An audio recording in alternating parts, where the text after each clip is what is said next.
Hello everyone, welcome to the first ever interview series in my channel. With this series, I intend to invite industry experts, academicians, MBA professionals to hear their stories, they share their knowledge, expertise, and much more for you people.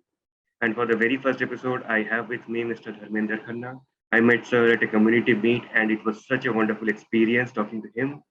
He has a dynamic career and is currently engaged with Anyminds. I was so excited to meet him that I couldn't stop from inviting him to my channel because I knew his experience and his stories is going to help a lot of you. Khanna sir is an alumnus of IIM Bangalore, an angel investor, and has been into the D2C and retail space for over 20 years. Along with a glorious career in reaching businesses, he has also been awarded with Indian Achievers Award 2021, Top Retail Minds 2020, Most Influential E-commerce Professional by CMO Asia in 2020, and many more. So, sir, welcome to my channel. Thank you, Dibyan, and you can call me Dharmender. You're embarrassing me by calling sir again. Okay. So, Dharmender, because this channel is also intended towards CAT aspirants and those people wanting to get into the IIM, so why don't we start by telling your IIM journey? How has been your IIM Bangalore experience? Whatever your learning was, your interaction with professors. So why don't we start there?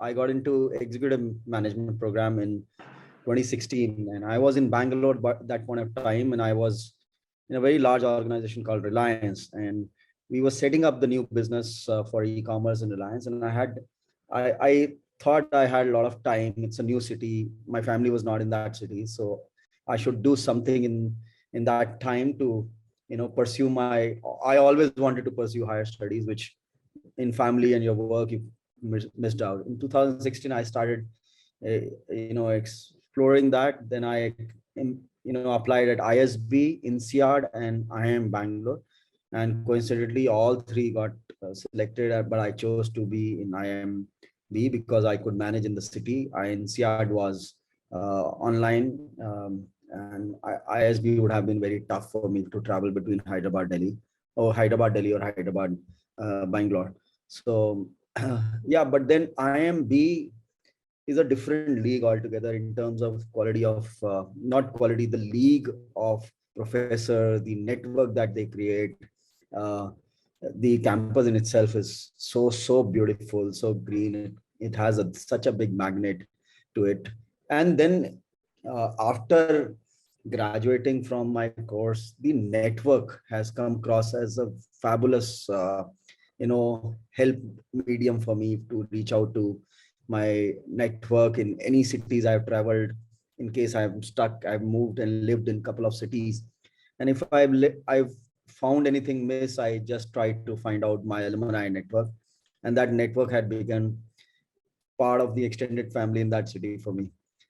Besides that, the professors at IIM Bangalore has very practical based teaching methodology. You have case studies based teaching, and then you have professor like Professor B. Mahadevan, who teaches operations, but then his experience of operations with the world's largest kitchen at Tirupati Devasthanam, or the operations of an Arvind Eye Care Center, which is the cheapest but most advanced eye care center in the world. Those kind of experiences these professors impart in the students while they're training. By the way, Dr. Pri Mahadevan also conducts practical Vedanta sessions after the college in the campus itself. And you beyond the learning, as you would have seen in Three Idiots, it's also shot in the same campus. Jahan gyan mil raha hai, wahan pahunch jao. So we used to go to Professor B. Mahadevan's class, and you can use any of the MDC rooms, or and start your own project development, and completing your course with your own students. Reach out to professors in the morning breakfast, and discuss what you've been missing or want to implement what they're teaching in your own work life. So that's been a fabulous journey for me. Coincidentally, IIM Bangalore also invited me as a mentor for startups. The incubation center is called NSRCEL, and I'm mentoring a couple of programs there. I also do evaluation for certain programs. I do evaluation for Eximus, which is student startups applications as well. So that's fabulous exposure IIM Bangalore has given to me. But that was the only intent. I wanted to have great learning and a great network, and that's why I think IMB had been a great you know thing to happen to me. This is one really different thing that you have said, that I keep talking in my channel, that MBA is, or the IIMs are actually an educational institution. So learning and networking are the things that should be our focus. But the students usually compare colleges based on their placement packages. So that is a thank you for highlighting the fact that learning is also an important part of an IIM curriculum.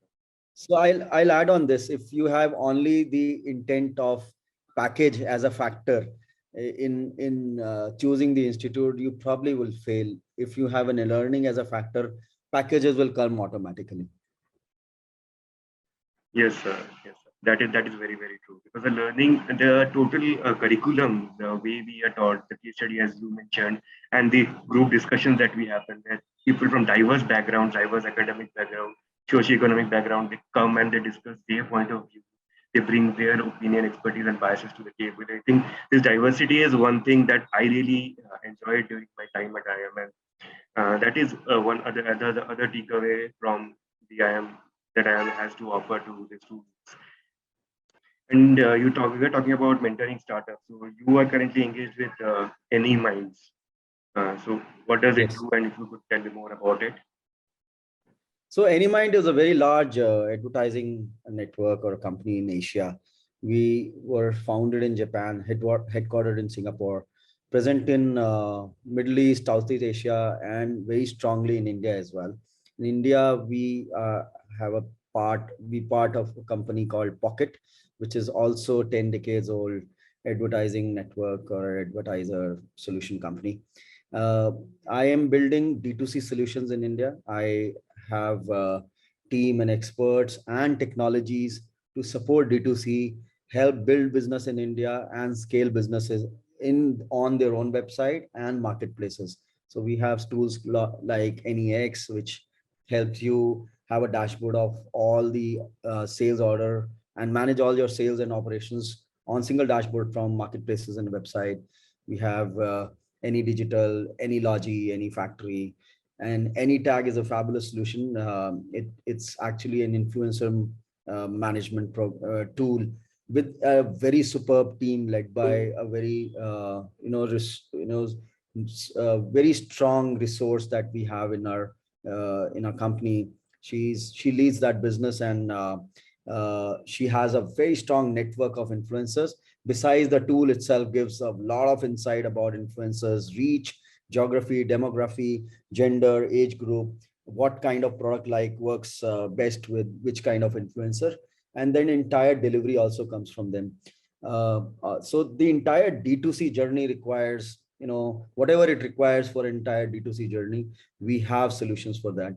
And be it, managing the orders from factories, connecting them with factories, managing the logistics, operations, website creation, and the scale of marketing, both on their own website, on marketplaces. We do it all. Okay, so basically, Anyminds is a one-stop solution for all the requirements for a business. Correct. Okay. So you were talking about D2C. So D2C is basically direct to consumers, and many startups have erupted in this particular domain. And basically, what D2C intends is to remove the middleman from wholesaler, retailer, and the other things. But in doing so, they are also adding other middlemen like delivery partners, and most of the time the delivery partners are incurring losses, burning cash. So what is your take in this particular scenario?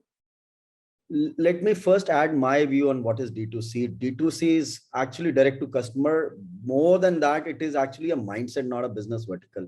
So a new age company who can't afford a multiple layers of CNFation, distributors, retail network, wholesalers, offer to, select to choose D2C as a medium. They launch a product directly on internet, directly reach out to the consumer. But the oldest company like Cokes and Amul in India, for that matter, are also having D2C strategy. They're also working on direct to consumer approach so that they have a great connect with consumer. They consumer who are looking for their particular product can reach out to them, order and get it delivered at their home. Whatever happens on the back end, there are a lot of technologies now. There is a lot of ecosystem now which is available thanks to the growth of e-commerce in India in last 1 decade. It had helped, and and the growth of D2C brands had helped a lot of technologies, SaaS-based solutions, warehousing, operations, factory, all those solutions and customers being involved has been available. So D2C is just mindset, and every brand that sells in whatever medium should and would have eventually a mindset or a D2C strategy. And it will have to have an approach where they can reach out to the customer directly, or a customer can reach out to them directly as well, beside other channels as well. Coming to the retail part, you have been in the retail sector as well. So why don't you explain the retail business model right from the distributor to the consumers for the MBA students and young professionals? Yeah, so coincidentally, I born in a retail family. My father owns retail businesses. My uncle owns retail businesses. So all my summer vacation on since the school time used to be spent in a retail store. My only stipend used to be an ice cream at Connaught Place. The place is called Nirula. It's still famous, and the 21 Love ice cream was my favorite. And I enjoyed retail, and I thoroughly enjoy retail. I'm very confident about retail in India and across the globe as well. And why? Because retail started much before even the currency or any economy has taken shape. Even before there was a structural governments or a structural leadership in or a state kind of a thing taken place. Moment there was a community, a retail organization started. It started as barter, and after that currency came in, and after then other regulations and all came in, governments came in, and it will continue for another 100 years. No matter how big e-commerce comes, retail will be very strong, will keep expanding. In India alone, it is $1 trillion business, or a sector. It actually gives employment to 10% of India's population. People think railways and army, yeah, they are very strong in giving employment to a very strong employment generator, but retail in India actually is generating much more, which actually gets ignored. And while everything was shut during COVID, the only people who were serving us were the retailers near us in all their scare that we used to have even to step out. The retailers were helping us get all the daily necessities. I remember the nearby grocery store, after the initial scare that just need daily basics, they started serving, because culinary delight started happening. Everyone became a culinary expert or a chef at home. So they started getting all those things. And then the grocery stores started getting epilators, shavers, waxings, beauty products. जो मांगा वो मिला उनसे. And that's what retail is. You had to be there on time when the product is in demand. And we call in e-commerce, it is called JIT, just in time model. They build a product for the occasion and it goes off. Retail had been there, JIT had been there for so long. You take an example of the street light vendors. 15th August, 26th January, they'll be selling tricolors and flags and all those things. In Christmas, they'll be selling Santa hats. In Diwali, they'll be selling some Diwali products. In Holi, they'll be selling pichkaris. There is something happened in Kargil or Pulwama, they'll be selling tanks and guns.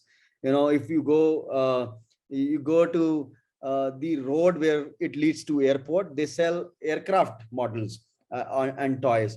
So they are the just-in-time model. They get the product, use it for the occasion, go back to the distributor or retailer, wherever the supplier, and get the product for the next time.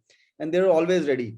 That's the beauty a retailer has, and they've been not using much of technology till now. All this is all manual. But now technology has taken shape in retail. And for so, COVID has accelerated the requirement. There was always some kind of a technology. Just 10 years back, I think the only technology retailer used to use an ERP, so for billing and managing their accounts and financials and managing the inventories.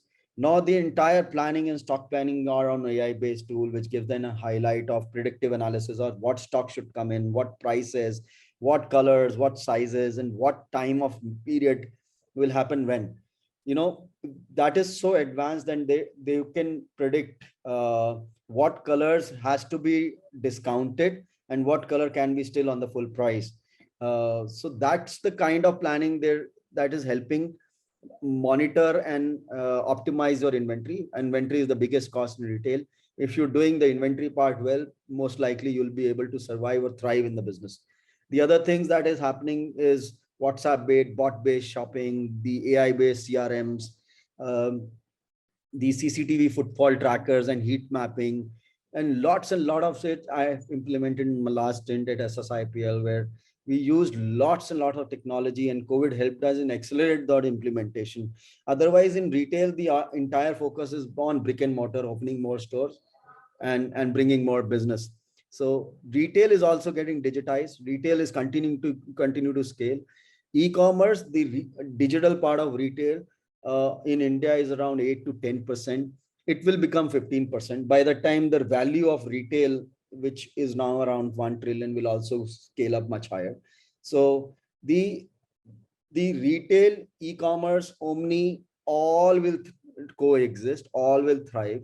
The best part of the India is it's 1.2 billion consumer.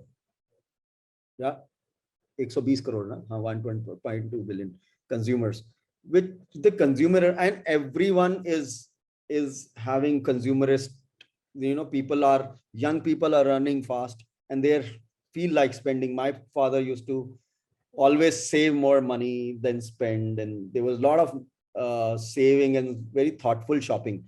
And right now it's more of shopping and thinking comes later. Pehle le lete hain, क्योंकि e-commerce and retail has given us that liberty to buy and then think ki even if you had to return, there is a Even we can do credit cards have a huge part to play there. You know, credit pe lena, buy credit now, pay cards later. has helped us to, even if there is, we may not have planned it, but we can still buy it because there is a deal. So all this is happening and it will continue to grow. Women has also started contributing. I remember when I started e-commerce journey, I used to head the lingerie business as well. And my 34 to 35% customers were men. And I used to have a men shopping guide on how to buy lingerie. I used to have a promotion targeted towards men as well, because they were buying more lingerie. And that is changing. Women are now also shopping men underwears and men products as well. A women has launched a men's wellness brand, men's sexual wellness brand.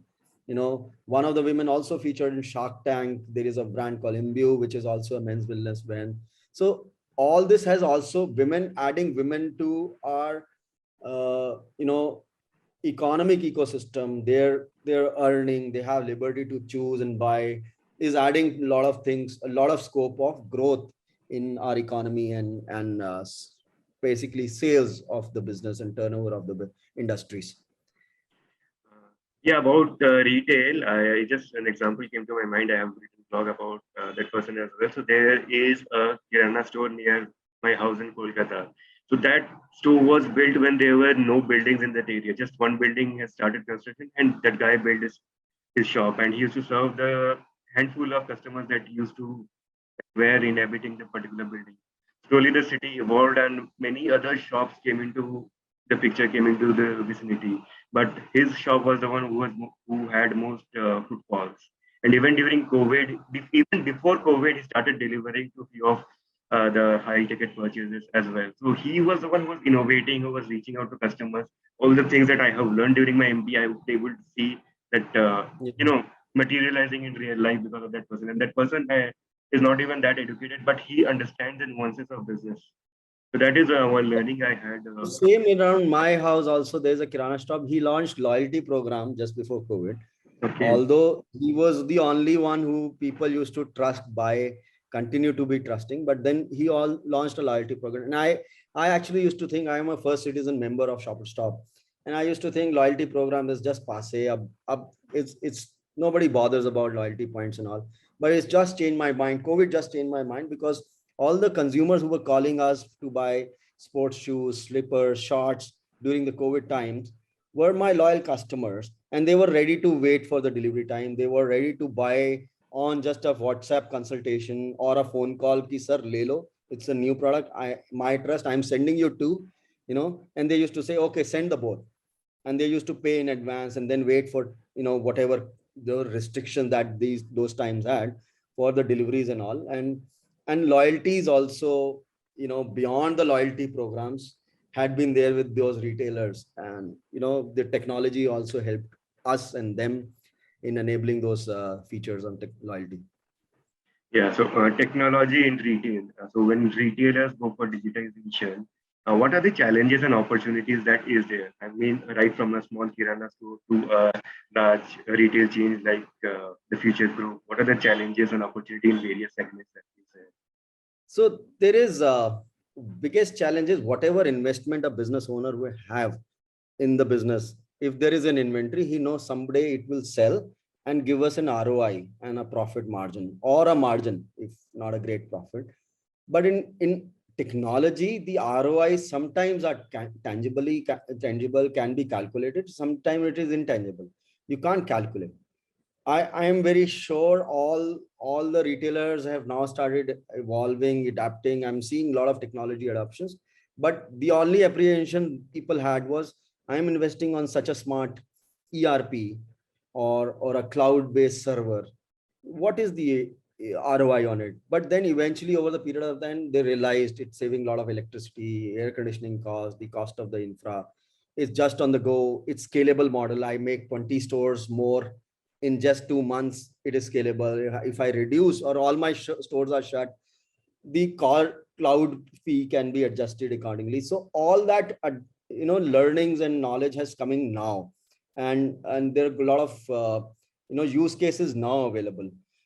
People are spending on digital. Even the food F&B brands are going digital first because they know discovery for discovery, it is important to be visible pan India. Quickest way to have the product visibility tasted by a lot of customers is digital medium.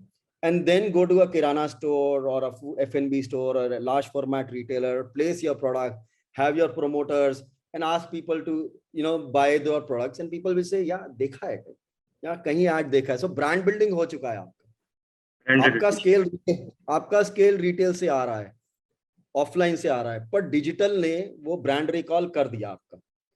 So that is very important. Plus आज story telling is a very big thing. So जो भी नया product आता है कुछ story telling add हो रखी होती है and you actually get connected with that brand. Okay, in the retail space, we see a lot of discounting going on, a lot of coupons going on at the time when at the cost of burning cash, the startups give discounts at the cost of burning cash. So how do you think this is sustainable and scaling up in the longer time for a longer period of time? Yes, discounting is never sustainable, but then retail has to give you discount because he has to clear off the stocks and he has to bring new products on the shelf. As a customer, you would go to a retail store and see a same product next time. You'll say, yaar, iske paas naya nahi aata. There's nothing new in it with them. So for that, he has to keep on clearing his shelf and keep on clearing off the old merchandise at a discount. And for that, there are margin built ups. But consumer knows right price kya hai. What is the right price of the customer for that product? If it is priced rightly, in the beginning itself, you don't need discounting. Bata has a very flat discounting product. A shop next to it, maybe Red Tape, launches a product at 60% off. So consumers are smart. They understand. But discounting, yes, help bring in more footfalls, attract more customers. There is a mindset of having 40% off, 50% off. And e-commerce has gave us all that, liberties or, spoiled us for discounting, but it won't continue for long. Uber used to, sell have all the rides on a discounting price. I have traveled using coupons for more than a year on Uber luxuries because my coupon used to be sent to certain friends. I used to write blogs and it got viral. People were using my coupons. I was getting $20 free credits, and I used to travel a lot on Uber. But that eventually stopped, and then they started having discounted price. Then they had search price. Then they have their price. You take it or choose it. There's no competition. They killed all the competition. So eventually it will stop the madness. Any which ways, from so many e-commerce companies in India, it became a duopoly between Amazon and Flipkart. Now there's vertical marketplaces. The leaders in beauty has come up. A leader in certain categories has come up. Furniture category, a leader in fashion category, Myntra, Ajio, beauty category, Nykaa. So such vertical marketers has come up. But the overall marketplace ecosystem, there are still a duopoly, wherein there is some, sense having in that madness of discounting is prevailing now. So yeah, so it will be right priced now. If it was right price after discounting earlier, so consumers will always be a winner in that case. Okay, and in the recent time, we are seeing companies like Blinkit, Grofers, and even Swiggy, Zomato. They have started here promising 10 minutes delivery. And do we in India do we require 10 minutes delivery? And secondly, what are your opinions about the future of 10 minutes delivery? So it's great technology. I have all the kudos to Blinkit, Grofers, Dunzos, and Swiggy's of the world on delivering my grocery in 10 minutes. I actually, whenever I go to a kirana store or a mall or any store for that matter, it takes my 10 minutes to do billing and checkout from the store, and they're delivering to my home in 10 minutes. It's a fabulous tool. But for me, I think it's too much. All my life, my parents have been teaching me to have patience, have a plan your way, plan your day, plan your work, plan your ahead, life ahead strongly. It's actually spoiling the young generation. Plan karne ki koi zarurat nahi hai. You don't need to think about anything. You can get up, you realize your spices are missing or a milk is missing, and you call and you get it in 10 minutes. Uh, Actually, it will also coexist for some time. It will actually rationalize. The 10 minutes might become 15 or 30 minutes eventually. Yeah, because they had to scale. They can't scale with 10 minutes all across India and all geographies all the time. Right. So it will also rationalize a bit, and consumer will also start learning when they would start charging a premium on that 10 minutes, because now they have spoiled you to have an unplanned day, and you had to pay premium for that. Also, the delivery thing and the comfort of getting everything delivered spoils the fun of retail shopping, the experience of it. Uh, this is what I believe. And in the recent times, many loss-making startups have come up with their IPO, and they have unfortunately tanked in the market. One thing is though there's a war situation going on, and the experts FIIs are also very bearish about the Indian market. But apart from that, the investors are also a little less willing to invest more money based on just valuation, and they are forcing the startups they have invested in to earn profits to give them returns. So this is what I have read somewhere. So how far is it true? And when you invest, what is the one thing that you see in startups? See, I agree with your statement, but one thing is so positive on this whole story of new startups, which are loss making, are launching on Indian stock exchanges, and people are buying those stocks. It never used to happen. Investors, VCs used to keep pumping money in a loss making startup because they had a vision, or they have a belief in the vision of the founders and the team, and they knew that someday it will grow. But suddenly a startup which is loss making came into Indian stock market. The public also invested, and public had that trust. They lost money. People realized it was overvalued. It was not valued correctly, but still their growth story and the visions remain intact. If you ask an investor, do you believe there is something wrong with Zomato's or Paytm business model, they'll say no. They have lost money. Okay, there may be multiple situations, or I won't like to comment on valuation wrong or wrong valuation or a COVID or a war. But they're still, even after losing so much money, 2,500 rupees share is now, it gone as low as 500 or below 500 as well. But people are still confident of their, you know, the belief that this startup is very strong and it will someday become very strong, as strong. And then it's a market which has banking leaders like SBI. Like, so for Paytm banks or a Paytm to become as big as or even a fraction of an SBI, the potential is huge for investors, right? So I personally feel that, okay, there was few startup which came, which faltered, but that's a learning both for startups and investors. More startups will launch once the situation is okay. Even if there is loss making, people will buy them and have a faith in them, and eventually everyone will have correction in the positive sense and grow. Perfect, sir. Perfect. Thank you for that. And before we wind up, any last words for young startup entrepreneurs and MBA professionals? Yeah, so when you're working on a startup, have a unique product, find the gap, make a story, and build the business for cash, build the business for profit, not valuation. Because I have learned in IMB only, cash is cash, rest is all Maya,